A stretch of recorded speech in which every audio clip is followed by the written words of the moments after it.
Assalamualaikum warahmatullahi wabarakatuh. Alhamdulillahirabbil alamin wa bihi nasta'in ala umuri waddin. Wassalatu wassalamu ala asyrofil anbiya'i wal mursalin wa ala alihi ajmain. Assalatu wassalamu alayka sayyidi ya Rasulullah usbiyadi qulatil atiki. Alhamdulillah la nikmatul Islam wal iman wa kafa bima minima. Alhamdulillah kulli hal alhamdulillah bi nikmati tatimmus shalihat. Allahumma inni ala zikrika wa syukrika wa husni ibadatik. Ini saya akan bahas tentang masalah hutangnya Bu Tari ya dari Jakarta Timur. Mempunyai hutang kartu kredit di 7 bank dengan detail sebagai berikut. DBS 25 juta, hampir 26 juta.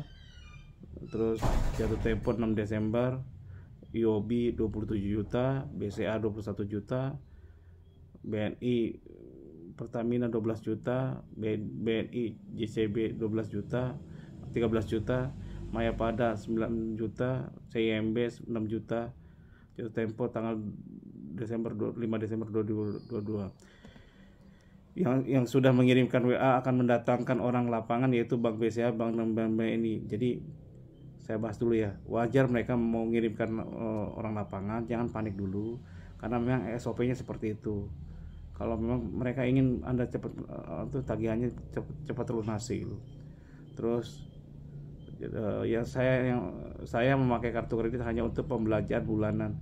Mengapa bisa menjadi banyak? Karena saya ada menalangkan hutang suami saya, lalu membayarnya selanjutnya saya gali lubang tutup lubang dan gesek tunai gestun, dan berakhir seperti ini Pak gitu.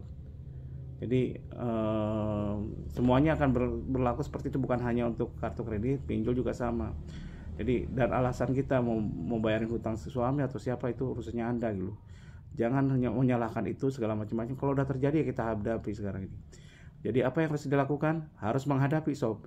Harus siap menghadapi, siapkan mental dan yang lainnya. Dan jadikanlah ini pembelajaran bagi kita semua agar kita tidak melakukan riba lagi. Tobatlah riba semua, kalau bisa potong semua kartunya segala macam-macam. Mulai lakukan, kuatkan mental Anda dan keluarga dan perbaiki ibadah Anda. Uang tabungan saya juga ikut terpakai karena saya tidak mau menjadi kredit macet gitu. Nah itu dia. Ngapain Anda punya tabungan tapi menggunakan kartu kredit gitu? Itu ya salah gitu. Jadi kalau memang gimana, saya sampai sekarang ini udah berapa tahun, hampir 20 tahun saya menggunakan kartu kredit. Sama sekali nggak ada kartu kredit, yang ada ATM dan uang. Kalau nggak punya uang ya diam gitu. Jadi intinya jadi uang tabungan pun akan habis gitu. Ternyata macet karena takut kredit macet dan nggak bisa akhirnya macet juga. Emang pasti macet gitu. Saya juga sudah tidak bekerja lagi, harus mengurus anak-anak di rumah gitu. Saya mau join WA group tapi tidak bisa Pak. Udah saya joinkan ke WA group tadi 44 gitu, sekali 44. Jadi intinya gini. Pertama, ini kan masalah udah nyesek banget, udah susah gitu. Apalagi rumahnya kalau rumah pribadi udah tinggal di situ udah lama, susah gitu. Jadi harus siapkan mental ketika bank orang itu datang, orang debt collector dan yang lainnya. Dan tapi harus Anda tahu juga caranya ketika debt collector datang segala macam-macam. Yang harus Anda lakukan adalah apa? Sekalian Anda buatin surat ke mereka semua. Suratnya apa? Surat minta payment SP1, isinya payment history sama outstanding kita gitu.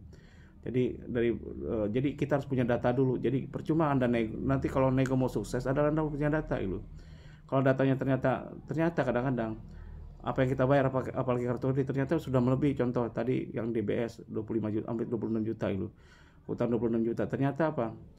Ternyata ketika kita ini kan lihat payment history, ternyata kita udah bayar sampai 30 juta itu. Nah itu udah, kalau makanya butuh payment history dulu. Kita ngajukan surat lunas pihak, kirim surat lunas pihak ke mereka semua. Kenapa? Kita payment history, makanya butuh payment history dulu. Ketika orang debt collector itu datang, yang Anda siapkan adalah apa? Pertama minta identitas, kedua minta surat kuasanya dari bank itu, ketiga minta sertifikasi debt collector sebagai debt collector DC gitu. Itu ada semua. Udah gitu Anda foto bareng bersama segala macam-macam bla bla bla. Minta kontak pimpinannya juga, siapa pimpinan mereka gitu. Jadi seperti kalau mau berarti resmi, berarti Anda lanjutkan, kalau enggak usah gitu. Tidak, jangan gini loh, ketika debt collector datang jangan Anda marah-marah, yang kan kita udah salah gitu. Ngapain harus marah-marah? Karena marah itu tidak menyelesaikan sob, akan terjadi teriak-teriak gitu. Dan siapkan juga kalau Anda takut sampai ada nanti kekerasan, siapkan saksi gitu. Dan kalau memang gimana, siapkan video selfie gitu. Saya mau video selfie Pak, Bapak datangnya sembari tanya dari Pak siapa segala macam-macam. Kadang-kadang mereka semua ini mainnya keroyokan 2 atau 3 orang. Jadi yang ada di surat kuasa tadi itu hanya itu tak yang hadap Anda gitu. Bicarakan baik-baik, saya mau menyelesaikan segala macam-macam. Yang perlu saya minta adalah family story gitu. Nah, siapkan dulu permintaan surat permohonan yang SP1-nya. Isinya gini, perihalnya isinya kepada yang terhormat Bapak, anggaplah DBS segala macam-macam titik bla bla bla. Dengan perihalnya apa? Perihalnya penyelesaian kartu kredit kami, kartu kredit nomor berapa? Sebutin nomor kartu kreditnya. Dan permohonan payment history dan outstanding. Isinya dengan ini kami minta kepada Anda, kami berniat menyelesaikan hutang dengan hormat, kami berniat menyelesaikan hutang di DBS kartu kredit ini. Untuk penyelesaian ini kami butuh data sebagai berikut: 1, payment history, 2, outstanding gitu. Demikian surat ini kami buat dan kami berharap dapat diterima 1 minggu atau 2 minggu sebelumnya. Pada hari apa, sebutin jam berapa gitu. Itu aja. Sekarang kita balik, kita yang kejar mereka, bukan mereka yang kejar kita. Jadi ketika mereka datang lagi tanpa ada surat itu, tanpa payment history, berarti apa? Mereka yang satu aja tidak dipenuhi. Gimana yang permintaan kita tidak dipenuhi, bagaimana kita bisa menyelesaikan hutang itu gitu, masalahnya gitu. Jadi seperti itu dulu yang harus Anda kumpulkan datanya semua sampai lengkap gitu. Nah, ketika nanti suatu ternyata payment history Anda udah bayar melebihi daripada apa yang gimana, kita negosiasikan. Kalau kurang, contoh kurang 20, Anda udah bayar 20 juta padahal hutang 26 juta. Kita nego dari 6 juta dulu. Loh, bunga denda gimana? Ya udah kita nego dulu sampai mereka mau, baru kita bayar dulu. Jadi itu dulu, mudah-mudahan bisa menenangkan. Kalau saya jelaskan panjang, jadi ini dulu. Jadi intinya payment history, data itu penting dulu ya. Data ini pinjol juga sama, minta payment history outstanding, minta datanya dulu. Kalau tanpa data Anda akan adu otak, adu di pasar, kuat-kuatan ngomongnya dulu. Demikian dari saya. Kalau salah saya banyak salahnya, kalau kurang banyak kurangnya. Wabillahi taufiq wal hidayah. Wassalamualaikum warahmatullahi wabarakatuh.